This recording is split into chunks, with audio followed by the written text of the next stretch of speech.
Mereka menyebutnya country road. Jadi Iya, jalan tapi itu kampung. bukan punya Bukan. negara danan itu bukan. Loh, itu yang kita lewat bisa ditembak nganggur itu. Iya. Jadi kalau kamu salah belok masuk ganggu anak perempuannya ya ditembak kayak gitu. Enggak, saya kan cuma anjingnya yang terganggu sama Enggak, kalau anjingnya saya. nggak ditembak paling digigit kamu kan ya.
Beda sensasi.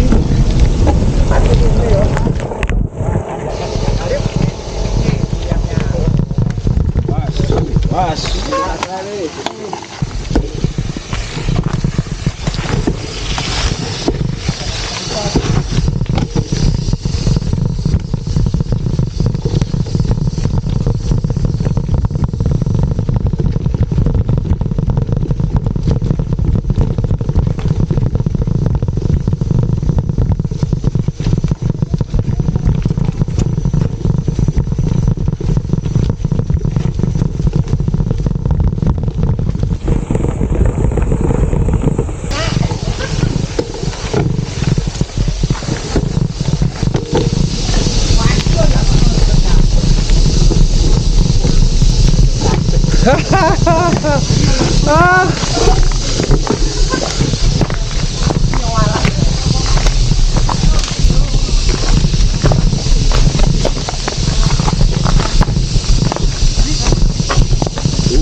Gelaan ya segmen ini bilang.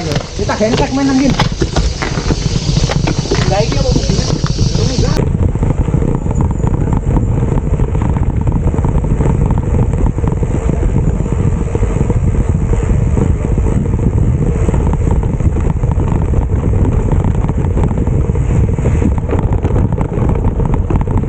Jalan no.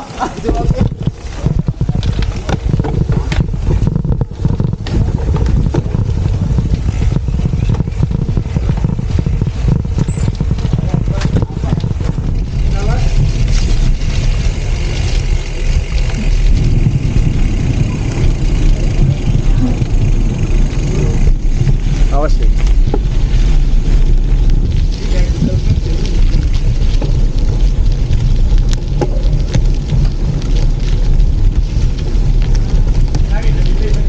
Iya. Tajaannya.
Lanjut Pak, saya mau foto. Sorry.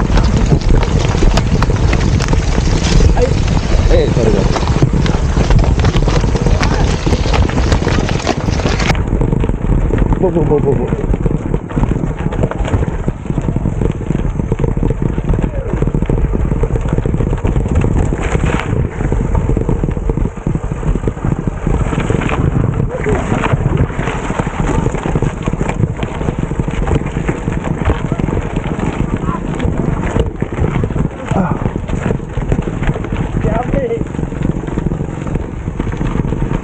Ini ya, ini sepeda yang sama, saya bawa kemana-mana dengan ban yang sama.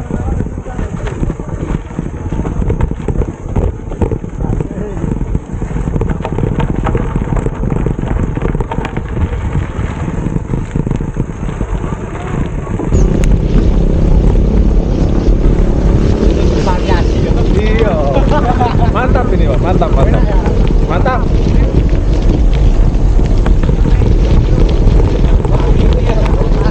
Iya.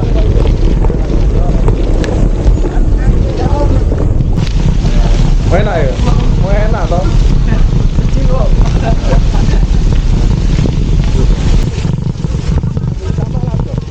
Aduh, apa mana aku pakai GT 240? Oh iya. Oh ya copot bos.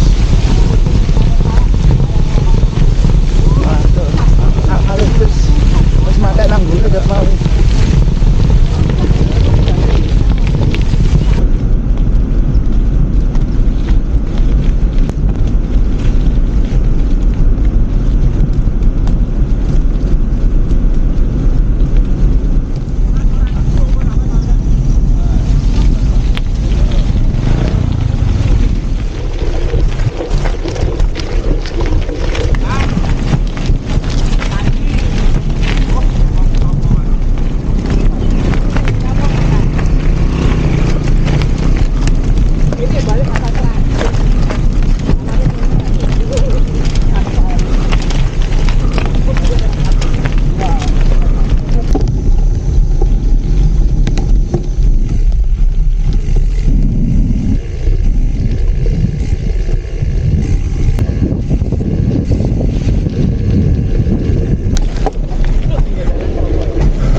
Mantap wes. Mantap.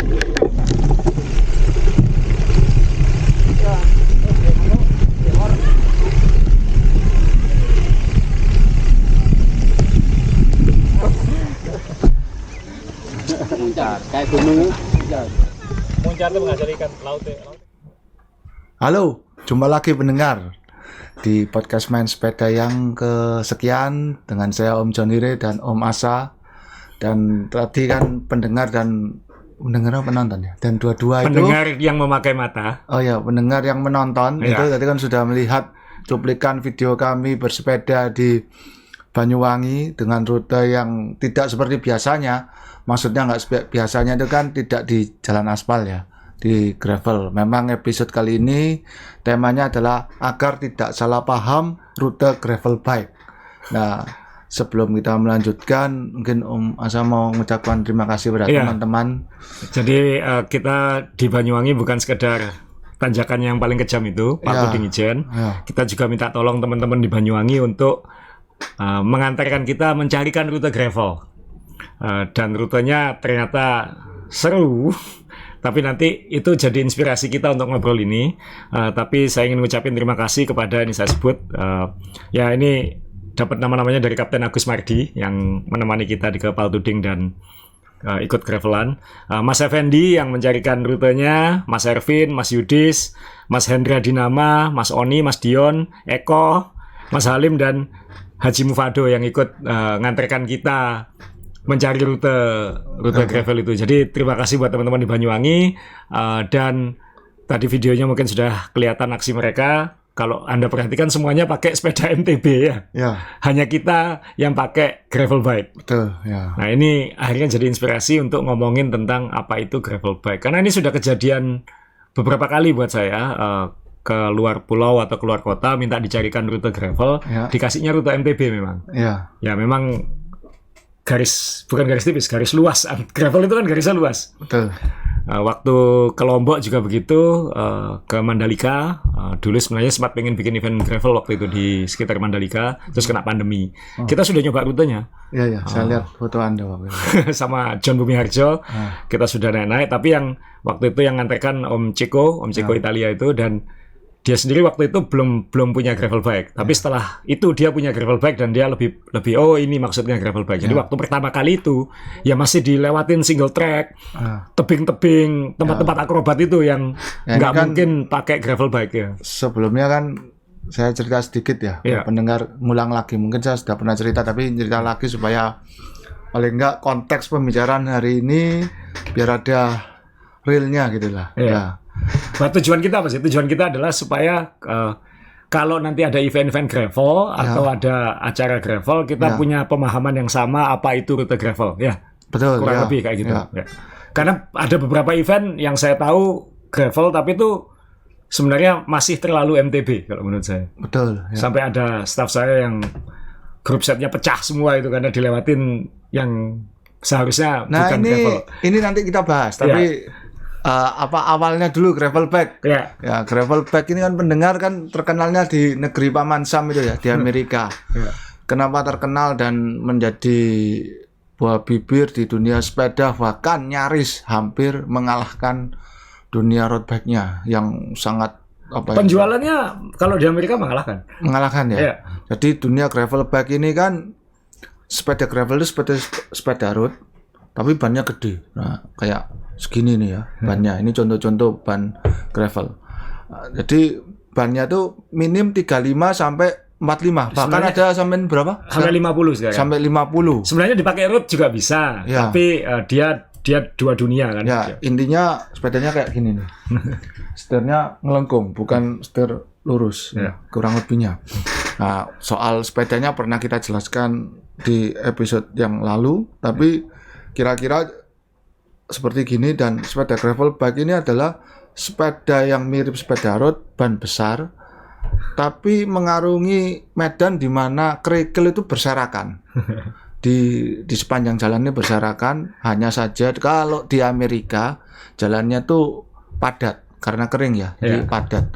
Walaupun ngecembeng air, kita pernah lewat yang airnya 5 cm, 10 cm itu, dia ndak airnya tuh ndak keruh gitu ya, ndak kayak kali di sini gitu ya. Jadi ndak, kotorannya nggak ngambang, jadi tetap bening karena tanahnya tetap padat. Lalu si gravelnya tuh, kerikilnya, gravel itu kan bahasa arti harafiahnya kan kerikil. Gravel itu sama dengan gragal atau kerikil. Jadi ini jalan, terus kerikilnya di atas tuh supaya kotorannya tuh tadi nggak naik dan juga nggak licin karena tanahnya ini kan dikasih gravel di atasnya.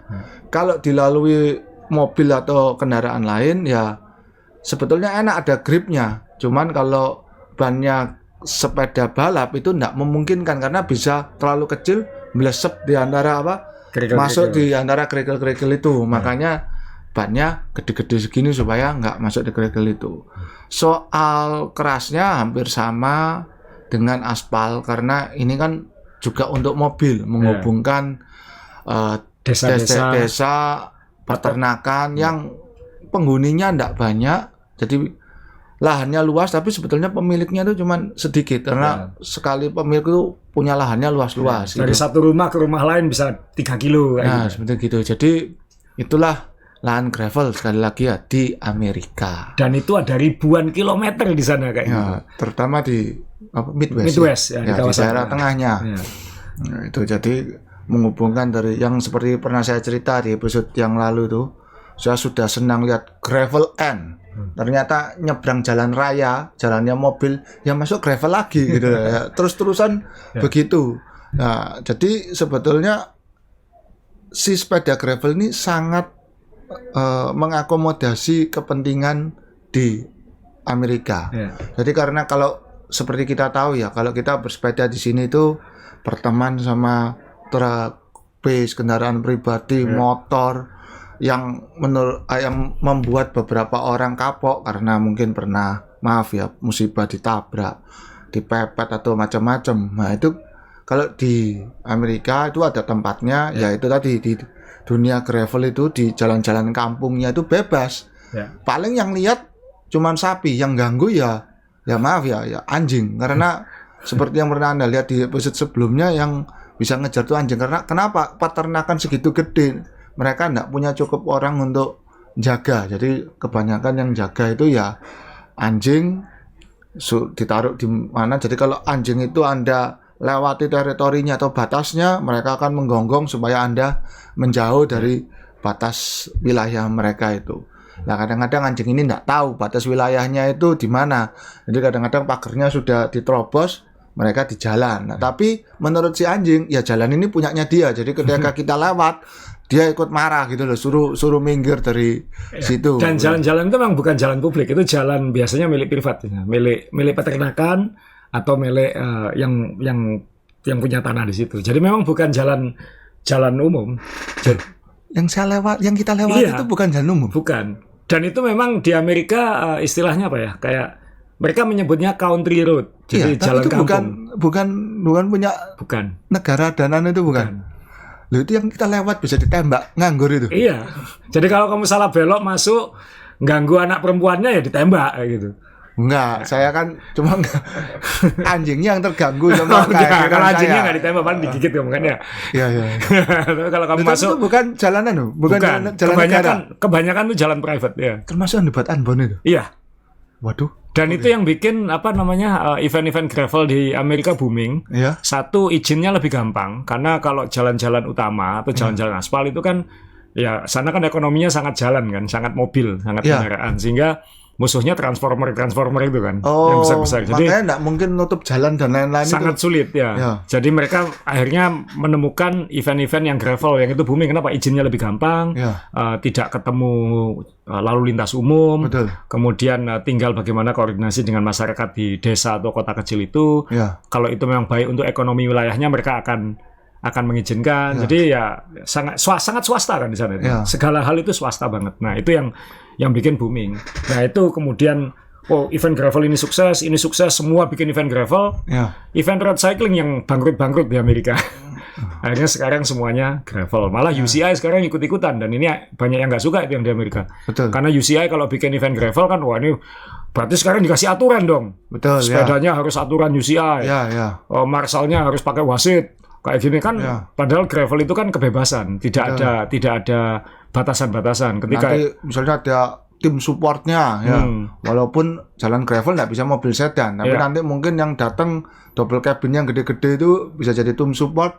Wah, cilaka itu kalau. Jadi kalau UCI kan akan menambah birokrasi nanti di situ. Nah, jadi makanya kan sekarang mulai April ini kan sudah ada kejuaraan dunia gravel UCI kan. Di Filipina malah pembukaannya. Di Asia ya. Iya, di Asia Tenggara ya. Dan kemudian ke Amerika Latin, Eropa, juga ke Amerika. Tapi yang balapan-balapan gede yang di Amerika nggak mau ikut. Karena ya ini aku yang bikin, kamu ngapain ikut-ikut. Kita bikin ini supaya nggak ada aturannya, kamu ngasih aturan aku malah nggak mau kayak gitu. Jadi ini ada revolusi baru di dunia gravel. Nah, kalau Menggok tadi di sana, karena di Indonesia mungkin nggak ada ribuan kilometer jalan lebar, padat kayak gitu. Nah, betul. Nah, ini di Indonesia akhirnya kan penjualan gravel bike kan juga lumayan sebenarnya. Benar. Meskipun menurut saya cocok, kenapa? Kalau Anda tidak ingin kebut-kebutan, jalanan kita bumpy, lubang-lubang dan lain-lain, memang jalan ban gravel lebih nyaman ya. Kan kalau percuma beli sepeda aero cuma lari 30 km per jam kan kayak gitu. Nah, ini yang saya ngajak Om Bre ngomong, karena apa? Ketika kita pergi-pergi, nah orang itu kan kita masih sulit menjelaskan apa itu gravel ya. Betul, ya. Jadi yang di video yang dilihat tadi itu mayoritas menurut saya seru untuk gravel. Jadi kita mungkin itu bisa bikin event lah di sana itu. Tapi kita dilewatkan beberapa tempat yang itu bisa dilewati sepeda gravel, tapi tidak bisa lagi dinikmati karena sudah terlalu batu-batunya terlalu besar, jalannya terlalu sempit. Kemudian risiko-risikonya jadi gede kan, kayak ya kita kan pakai ban, kita sama-sama pakai ban 40 jadi, waktu itu ya. Mungkin saya bisa nyimpulkan ya. Ketika kita mencoba mengadaptasi budaya gravel bike dari negeri luar itu ke negara kita, itu agak sulit. Agak sulit karena medan yang di sana itu tidak ada di sini. Itu yang nomor satu sebetulnya. Iya. Memang ada, tapi misalnya begini, jalan gravel itu ada di tengah-tengah antara titik sini dan sana. Iya. Titik A dan B ini. Jalan gravelnya di tengah begini. Iya. Nah, sedangkan untuk menuju ke sana, ini bukan gravel, sana juga bukan gravel. Jadi gravelnya kan di tengah gitu ya. Maksudnya gravel yang ideal ya kira-kiranya. Sedangkan yang menuju antaranya iya kalau paving atau aspal rusak masih boleh lah ya. Tapi kadang-kadang ini MTB banget gitu. Ya, yang single track, sempit-sempit. Kemudian jadi, kalau Anda tadi lihat di video cuplikan tuh, kita tuh masuk di gang yang cukup sempit. Begitu masuk gang, tahu-tahu jalannya nanjak. Begitu nanjak langsung masuk kebunnya orang masuk jalan paving, terus habis itu jalan rusak, terus belok lagi jalan tanah, ketemu orang bangun. Nah, jadi ini kan apa ya? Fun memang menyenangkan. Fun banget, menyenangkan banget. Ya. Kita terima kasih teman-teman Banyuwangi, itu fun banget ya. Fun banget. Cuman saya ada 1-2 tempat yang saya terus terang misuh gitu aja. Cuman gini, ini sedikit menjelaskan sepeda gravel ini dipunyai karena kebanyakan ya ini ada beberapa alasan kenapa orang punya sepeda gravel itu karena sudah biasa dengan sepeda balap. Atau sepeda gravel ini bisa dialihfungsikan menjadi sepeda road, ya kan gitu. Sepeda gravel ini lebih cepat di medan gravel ya, di medan gravel. Atau ya paling enggak dia bisa amfibi, ya itu jadi pertimbangannya seperti itu. Ada beberapa Anda road bike ortodoks, ada MTB ortodoks. Jadi ada yang teman saya itu ada yang nyeletuk gini, loh kalau medannya gitu waktu unbound, enggak pakai MTB aja gitu loh, enggak salah gitu loh, enggak salah. Karena waktu dia lihat yang nanjak sama yang turun itu MTB banget, maksudnya di event gravel unbound itu ya. Tapi yang dia nggak lihat adalah jalanan bergravel berkerikil yang sedemikian panjang dan berangin itu kalau kita naik MTB itu effortnya luar biasa karena terlalu pelan. MTB-nya itu terlalu pelan di situ gitu. Jadi ya itu ya memang kalau kita ngomong, kalau ini bisa, ya kalau atlet kita kasih becak aja bisa lah ya. Tapi kurang lebihnya ya maksud saya ini kita ngomong yang standar aja lah. Jadi memang nggak bisa karena orang di sini mungkin terbiasa hitam dan putih gitu. Gravel bike ini kan abu-abu banget sebenarnya. Abu-abu banget, dia bisa condong ke sini, bisa condong ke sini. Jadi kalau bilang ini MTB, iya saya bilang ini terlalu MTB pun sebenarnya ya memang bisa dipakai pakai ban 45 seperti ini mungkin ya masih bisa kayak gitu. Jadi menjelaskan gravel bike apa aja itu sebetulnya kan kita sudah satu episode sendiri. Itu aja belum selesai. Apalagi ditambah ya karena tadi itu seperti di awal ya nggak ada UCI-nya, nggak ada peraturannya. Nggak ada peraturannya. Contoh gini pendengar, paling simpelnya 2 segitiga ini. Kalau di sepeda UCI ini ada ketentuannya. Ini kalau di gravel bike, ketika segitiga ini mau saya tarik ke atas gini terus orangnya tinggi begini, nggak salah. Nggak ada aturannya. Nggak ada aturannya.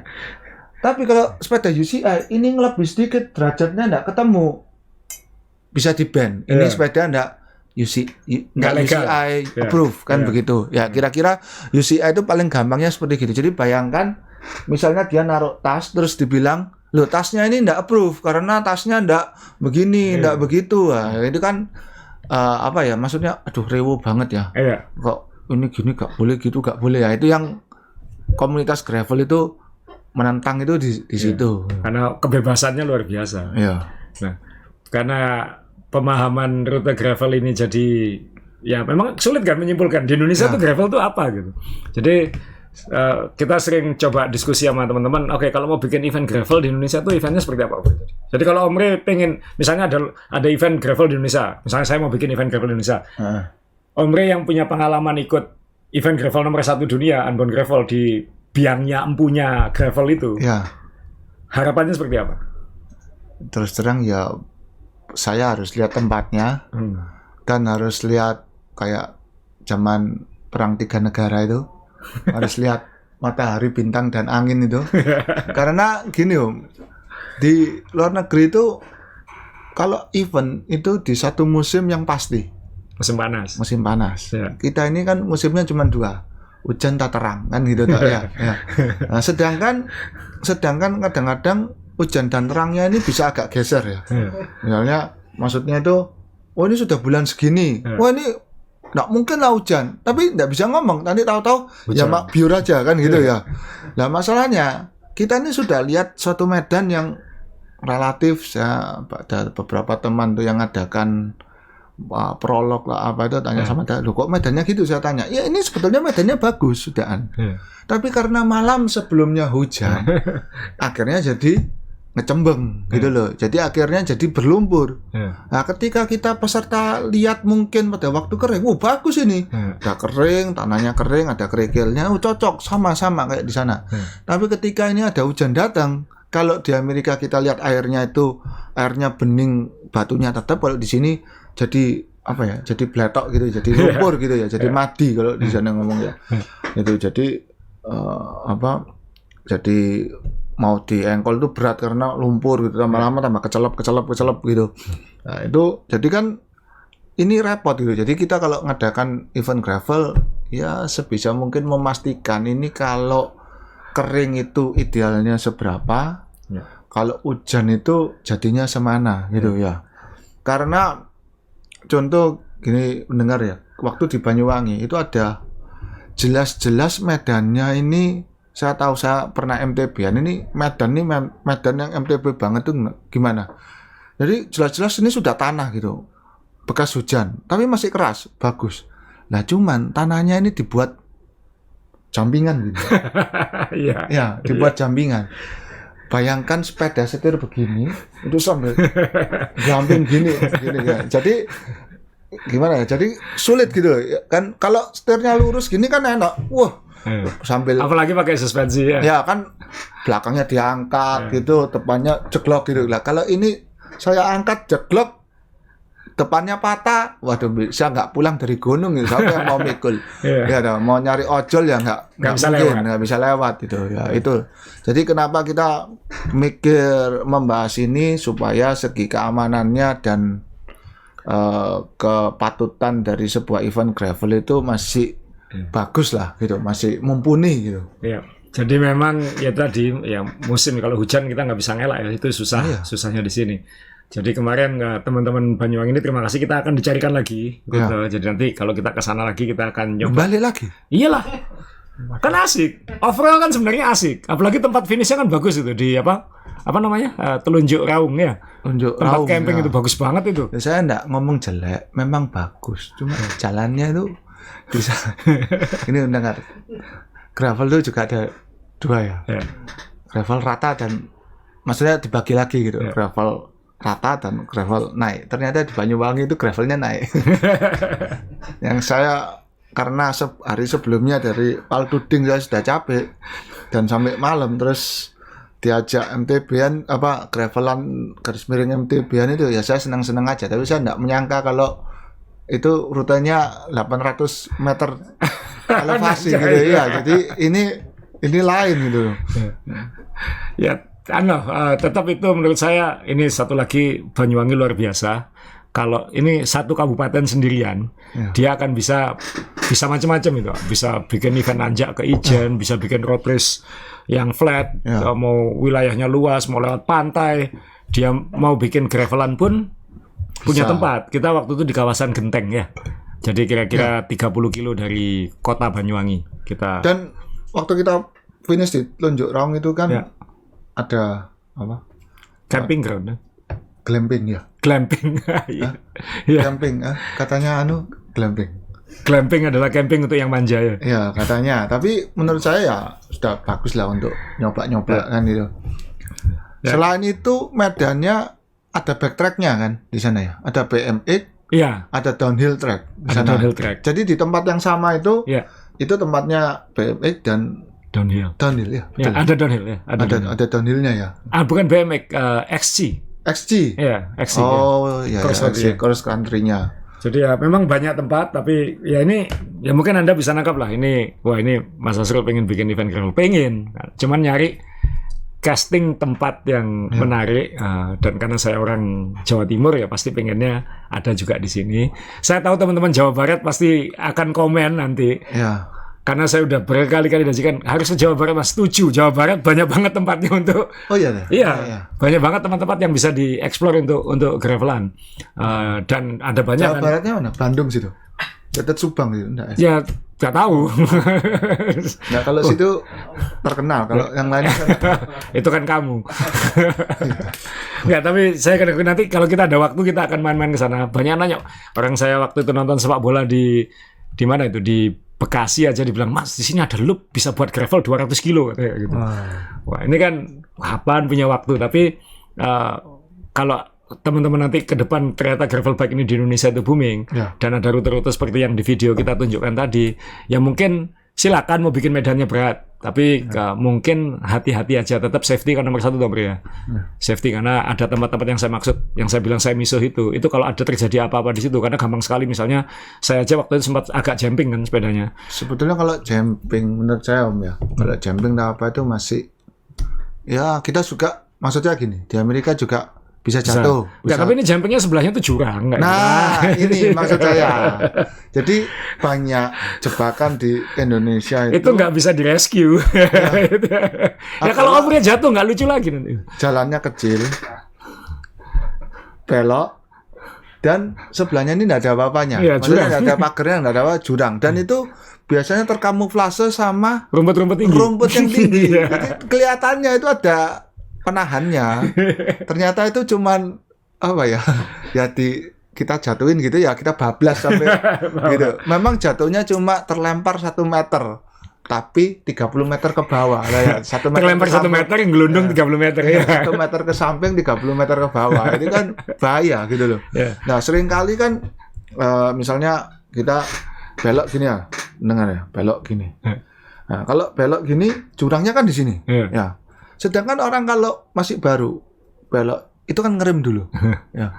Sedangkan kita tahu momen belok ini kan nggak bisa berhenti. Kita belok, maksud kita kan genjot aja supaya turun. Kalau ada orang ngerem di depan sini, ini ngerem, ini kan, nah jadi apa ya? Nggak imbang di ujung belokan ini, itu kan bisa jatuh ke sana, bukan karena dia nggak bisa belok, karena ada orang ngerem di sini. Ini kalau 2, kalau 3 ada berapa kan numpuk di situ. Harus ya ini sekali lagi mungkin ingetin, kalau event-event MTB mungkin tidak terlalu mass start ya. Itu ya. Event gravel biasanya kan mass start kayak road. Kayak road ya mungkin saya tolong koreksi kalau kurang pas. Tapi event gravel cenderung kayak road sebenarnya. Dan kebanyakan yang ikut seperti Om Rey bilang memang dari road. Road yang diajari kotor-kotoran dikit kan kayak gitu.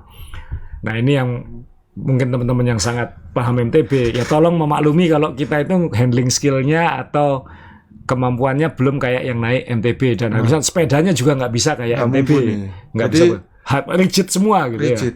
Jadi bedanya gini, waktu saya ditemenin sama orang MTB, saya bilang maaf ini setirnya kecil, setirnya kan cuma segini 40 cm 42. Kalau mereka kan setirnya gede-gede 50 atau 60 gede-gede gini. Jadi cara megangnya pun sudah beda. Keseimbangannya lebih gampang karena diatur pundak ini langsung. Kalau ini kan kecil gini. Nah, sedangkan sepeda kita rigid, MTB-nya ada pernya, ada shocknya kan. Jadi setiap tekanan ban itu dia bisa mendal-mendal sendiri. Jadi setirnya dipegang gini aja, forknya itu bisa naik turun sendiri. Nah, kalau kita kan enggak, jadi gledek gitu. Tadi di video mungkin lihat Om John Bumiarjo berhenti lalu dia ngempesi bannya. Jadi memang bisa kok, sepeda gravel bisa, bukan berarti nggak bisa. Tinggal nanti jenis bannya seperti apa, yang kembang-kembangnya besar, kecil, tekanan bannya bisa dimainkan, itu bisa. Ban 45, ban 40, ban 35 bisa. Cuman kalau bikin event ya tadi mungkin saya kembali ke poin saya adalah tetap tolong bantu pikir safety-nya aja, karena apapun ini bukan sepeda yang ada elemen ketangkasan dan akrobatiknya kayak MTB kayak gitu. Ini lebih, dan ini masih ada speednya, jadi mungkin masih dikombinasikan dengan aspal atau dengan paving atau dengan apa yang masih bisa ada speednya dikit.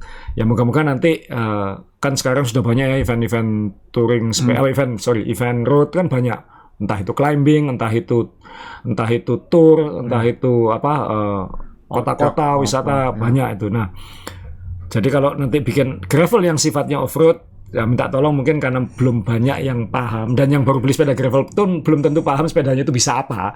Ya. Nah itu mungkin safety tolong. Yang penting pemahaman nomor satu adalah safety tetap kita harus utamakan. Ya. Sama satu lagi safety itu bukan sekedar medannya itu bisa gampang jatuh, ada jurangnya atau tidak, tapi juga kemudahan bagi kru atau personel untuk rescue. Ya.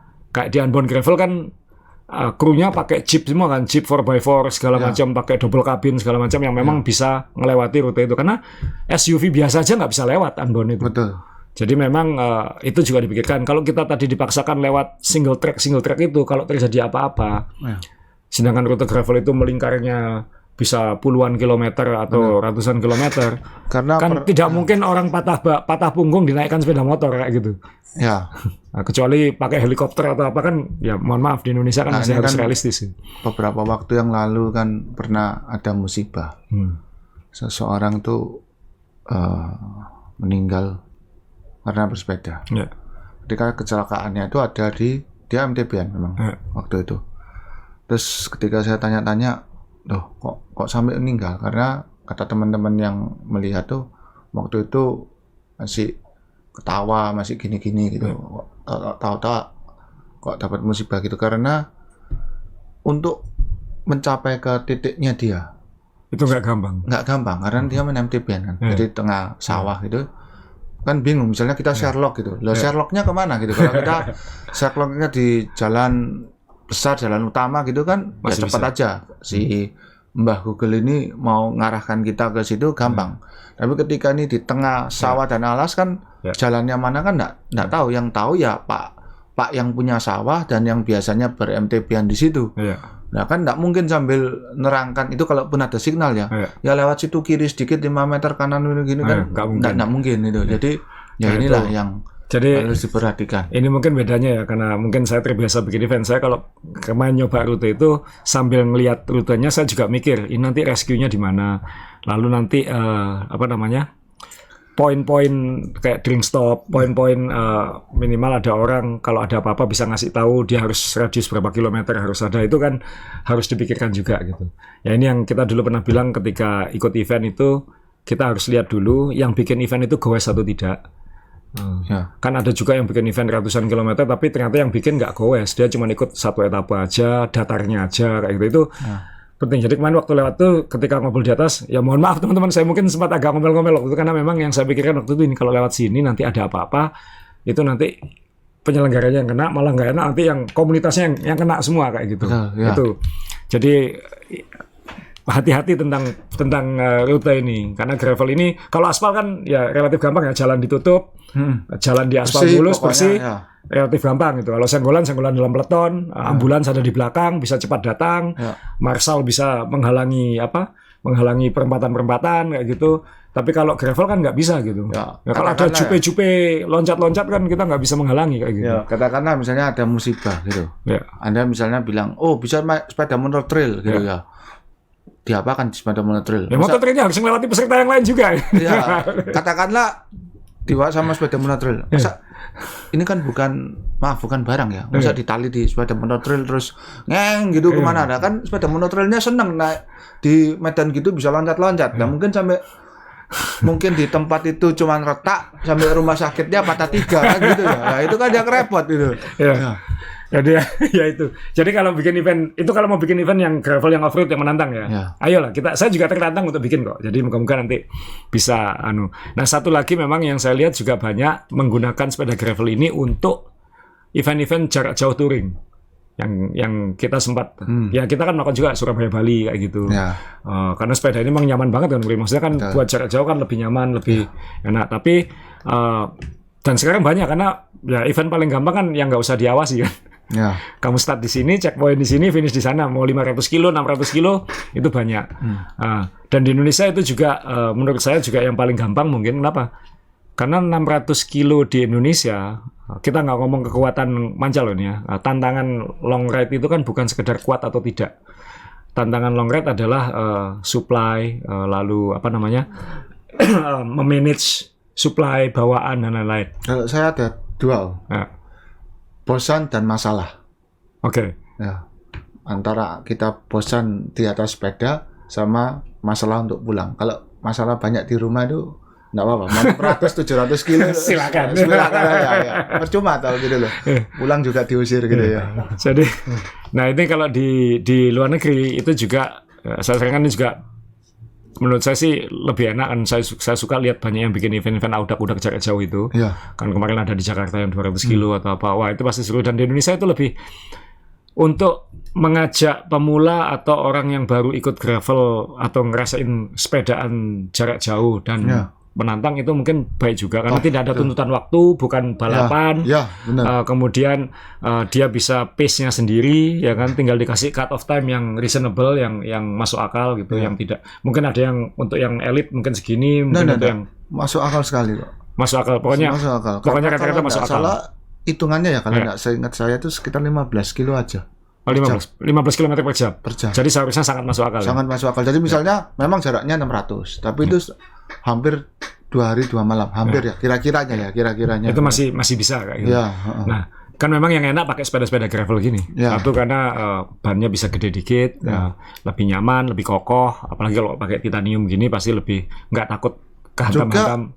Gini ya, kalau ban besar ini ketika saya sudah ya terakhir 2 bulan ini, setengah 3 bulan ini sudah nyoba terus-terusan jalur di mana-mana gitu. Ban besar ini memang untuk masalah di aspal Indonesia itu lebih worry free lihat aspal ya, gitu. Karena bolongan jalan di Indonesia ini nggak bisa ditebak. Kadang ada yang kelihatannya rata tapi bumpy kayak yang kita ke Banyuwangi. Ada yang tahu-tahu bolongannya besar-besar, ada yang bolong dan mendadak jadi gravel yang saya bilang yang kerikilnya merotol itu, ada yang campur tanah, jadi kan macam-macam. Nah kalau bannya itu kecil itu ya. Apa-apaan itu kok tumben kamu nyala itu? Ya, saya juga lupa. Kalau bannya itu kecil, itu kan orang lihat gini ini kan, kayak mau masuk kayak enggak gitu ya. Maksudnya masuk ceklongan apa enggak itu. Tapi Om Rey sekarang pakai apa? Cinturato 40 ya sekarang? Ya, yang 40. Ini berapa? Ini 45. Ini 45. Iya. Ya mirip kayak gini. Jadi masih. Tapi 40, jadi lebih kecil sedikit. Ya. Itu kalau syarat mana-mana itu lebih kerasa safe. Karena ya sudah lewat aja gitu loh ya. Walaupun bolongannya kecil. Saya juga kalau touring jauh-jauh ya minimal ban 28 Om Rey. Pakai ban 25 capek. 25 itu cuman segini loh, separuhnya ini. Nah ini lebih gede Om, lebih enak mau lewat mana-mana lebih coba nyaman. Kalau nggak percaya ke mana-mana. Nanti kan merasa lebih aman, tapi ya gitu lebih capek pasti. Minta power kan ya. Iya. Ya tapi event jauh-jauh, kembali lagi ke event jauh-jauh itu sama di Indonesia ini kan jujur saya sempat diskusi termasuk sama Meri juga, event jarak jauh di luar negeri sama di Indonesia tanda kutip gampang mana? Saya bilang selama masih ada banyak minimarket, masih ada banyak warung, masih ada masjid untuk yang pasti ada toiletnya atau tempat untuk berbaring dan lain-lain, Indonesia akan lebih gampang. Jadi mau 500 kilo di Indonesia ini selama masih melewati warung, rumah warga, dan orang Indonesia ramah-ramah, kalau kita minta tolong pasti dibantu. Kemudian minimarket, toko kelontong, apalah tempat balai desa atau apa itu, pos kamling itu pasti lebih mudah karena nggak akan kehabisan supply. Dan ini dendam pribadi saya Unbound Gravel tahun lalu itu, ketika kehabisan makanan dan minuman itu benar-benar nggak ada opsi. Dan itu yang bikin respect sama peserta XL itu kan, yang 560 kilo, 350 mile itu. Kenapa? Karena mereka benar-benar nggak ada tempat untuk beli makanan dan minta tolong kayak gitu. Itu yang di Amerika, di Kansas itu adalah, saya aja waktu itu mau beli makanan, saya tanya ke panitia, ini di episode yang Unbound Gravel tahun lalu, ada toko kelontong nggak? Saya butuh beli makanan karena di water station hanya ada water, nggak ada makanan sama sekali. Oh, kamu harus 3 mil ke selatan, tapi kamu nanti harus balik lagi ke sini untuk ngelanjutin eventnya. 3 mil itu kan 5 kilo. Ya. sekitar 5 kilo. Balik lagi 5 kilo. Berarti saya harus 10 kilo PP untuk makan dan kembali ke rute. Ya. Dan itu saya sudah waktu saya memutuskan out itu itu karena sampai di toko kelontong makan sudah malas. Udah nggak bisa lagi ya, udah. Jadi kalau kita andaikan ini di Medan berapa ratus kilo router, berapa ratus kilo eventnya gitu ya. Anda misalnya makan, kalau di Jawa gitu katakanlah, Anda cuman mungkin maksudnya 10 kilo itu kan kalau Anda disuruh minimarketnya di depan sana, ini kan masih satu jalan ya. Masih satu jalan. Jadi walaupun capek mencari minimarket 10 kilo di depan masih nambah karena masih jalan yang sama. Waktu Om John Miharjo kohai saya touring ke Labuan Bajo itu di Pulau Sumbawa, dari pelabuhan Pototanu sampai Sumbawa Besar, yang kita memang dalam 2 jam belum tentu ketemu satu mobil, itu tiap 15 kilo ada minimarket. Tiap 15 kilo. Iya, atau ada warung warga. Ya. Jadi menurut saya kan tantangan utamanya adalah supply. Jadi menurut saya itu juga opsi menarik kalau mau dibuat jarak jauh. Memang sudah banyak yang bikin kan, yang entah itu ujung Jawa ke ujung Jawa atau apa. Itu kan itu menurut saya kalau ingin merasakan ikut yang kayak gitu-gitulah, karena musuhnya cuma tinggal kekuatan diri sendiri kok, sama ya tadi itu masalah di rumah atau apa. Karena untuk urusan supply dan lain-lain masih bisa gitu. Dan pasti ada dekat sama kota-kota yang ada toko sepedanya. Itu yang, dan ingat kalau di Ambon, Omri ingat nggak kita di Ambon, kalau misalnya pengen ke toilet, kalau cuma buang air kecil gampang ya. Kalau mau buang air besar suruh ngeduk pasir. Yang ngeduk pasir kan ya kayak gitu kan, nggak ada lagi. Nah itu yang bisa dilihatin si Dogi sebelah. Iya, dilihatin jupe-jupe di situ kan ya. Nah kalau di Indonesia kan selama ada masjid, rumah ibadah atau apa itu, karena teman-teman minimartnya aja ada bersih kok, pom bensin ada. Dan saya lihat sekarang di minimarket itu salah satu penilaiannya adalah kualitas kebersihan toiletnya. Iya. Jadi kan ya itu bedanya lagi. Tapi ini agak menyimpang ya kita ngomong ke touring. Tapi itu kan sepeda gravel sangat bisa digunakan untuk itu.